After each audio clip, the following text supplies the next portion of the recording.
Okay, let's jump right into this. Regeneration means putting life at the center of every action and decision. I mean, what a profoundly optimistic way to look at things, right?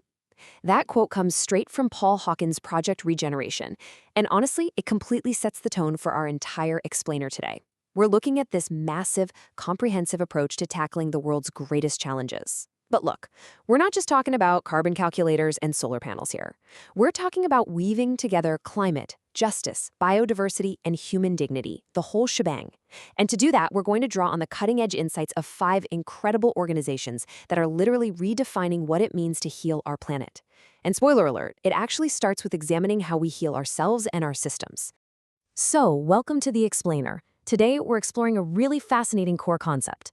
The idea is that true planetary healing requires a journey that starts deep within you, the individual, and then expands outward to the global ecosystem. It's essentially an inside-out approach. We're going to look at how personal contemplation, statistical data science, systemic leadership, religious ethics, and of course, massive climate action plans, how they all weave together into a single, cohesive tapestry of transformation. You know, if you've ever felt completely overwhelmed by the sheer scale of the ecological crisis, well, this structured path is going to show you exactly how your own inner world connects directly to these huge global solutions. All right, here is our roadmap for today. First, a tapestry of transformation. 2, inner wisdom and flourishing. 3, leading the emerging future. 4, the moral force of ecology. And finally, number 5, putting life at the center. Let's get to it. Section 1. A tapestry of transformation.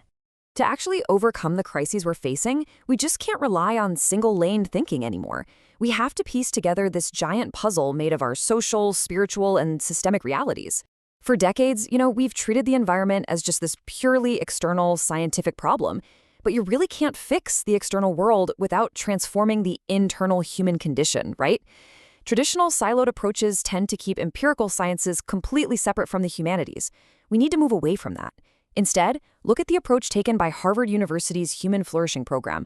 They absolutely reject those false dichotomies.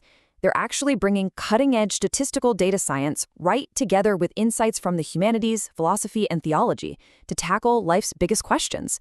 Why does this matter to us? Because by integrating knowledge across disciplines, we stop looking at human happiness and planetary health as these isolated accidents, and we start studying them together as a unified science, a real game changer. Moving on to Section 2, inner wisdom and flourishing. Okay, so before we go restructuring global energy grids or rewriting environmental policy, we have to lay down the foundation of the inner self. The Human Flourishing program takes these big abstract concepts and makes them incredibly concrete. They define human flourishing as the empirical study of meaning, purpose, virtue, and well-being. And get this, they're actually tracking this through the Global Flourishing Study. Meaning and virtue aren't just, feel-good buzzwords anymore. They're literal, measurable metrics of human well-being. It basically proves that having a sense of purpose and a strong moral compass are fundamental, observable data points in the equation of a healthy society. How cool is that? Now, the absolutely crucial point here is that this inner focus, it's never purely selfish. There's a perfect quote from an organization called Wisdom Waypoints that captures this: inner work on behalf of the whole. Wisdom Waypoints, along with their founding teacher Cynthia Bourgeault, really focus on reclaiming contemplative paths for our modern world. They put a lot of emphasis on practices like centering prayer and embodiment. But listen, the goal isn't just to make you feel calm and isolated up on some mountaintop. No, these contemplative practices and inner tasks are entirely 100% connected to the outside world. You're building your inner capacity so that you can show up more effectively and more compassionately for the global community. Okay, Section 3, leading the emerging future. So now we're going to pivot from the personal space to the systemic level, exploring some truly groundbreaking work from the Presencing Institute at MIT. Let's break down the cornerstone of their work, which is called Presencing. Basically, it's a mashup of the words presence and sensing. It means tuning in and acting from your highest future potential rather than just endlessly repeating past patterns. This is the very heart of Otto Scharmer's Theory U method. Because think about it, instead of constantly looking backward and reacting to what's already happened with the exact same tired solutions, Presencing equips changemakers to lean into the future that is actually trying to emerge. It's really about fundamentally shifting how we perceive reality so we can finally enact those big breakthrough solutions. And this builds into a vital shift in consciousness. The Presencing Institute teaches that we absolutely must move from an egocentric awareness, operating from a really narrow, isolated focus on just the self, over to an ecocentric awareness. And ecocentric awareness means operating from the emerging future of the entire system. It makes sense, right? You literally cannot lead systemic regeneration for the planet if your consciousness is still stuck in your own ego. This profound shift is exactly how leaders across civil society, business, and government can co-create regenerative futures together. Which brings us to Section 4, the moral force of ecology.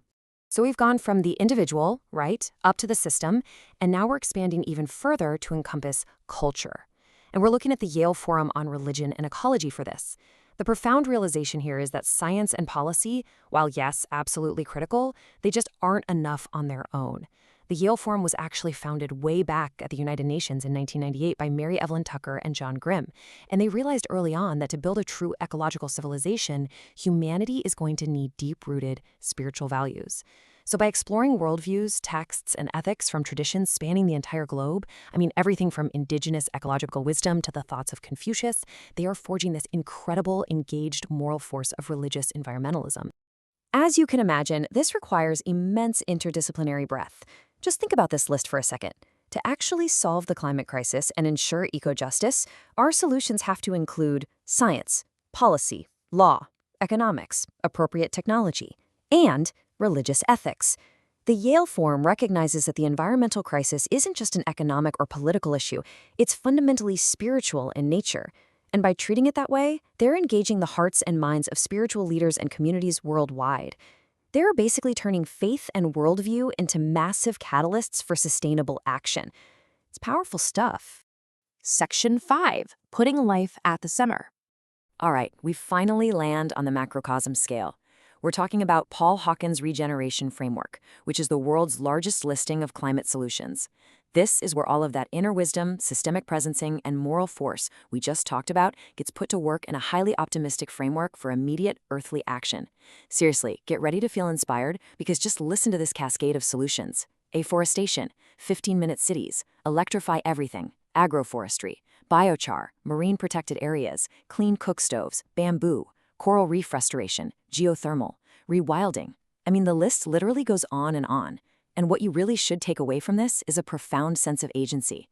Most people think reversing global warming is just this impossible, depressing slog. But Project Regeneration completely proves that the solutions are abundant, they are available right now, and they are deeply restorative. So the big question is, how do we ground that massive global scale back down to you?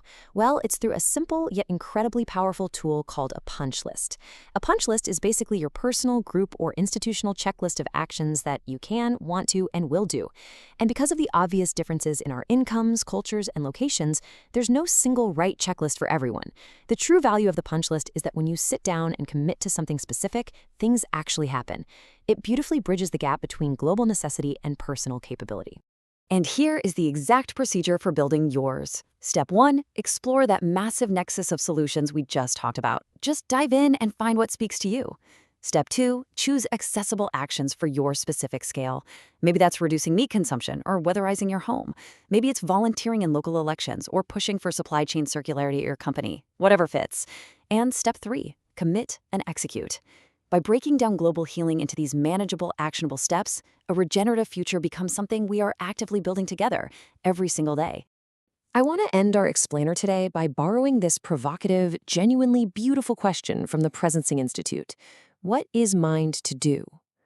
I want you to think about the journey we just took, from cultivating your inner wisdom, to shifting from ego to ecocentric awareness, to embracing the moral force of ecology, and finally, looking at the immense catalog of regenerative solutions that are available right this second. Look, you don't have to do it all, but you do have to do something. So, looking at the tapestry of transformation unfolding all around us, what is yours to do? Go ahead and start your punch list today. Thank you so much for learning with us.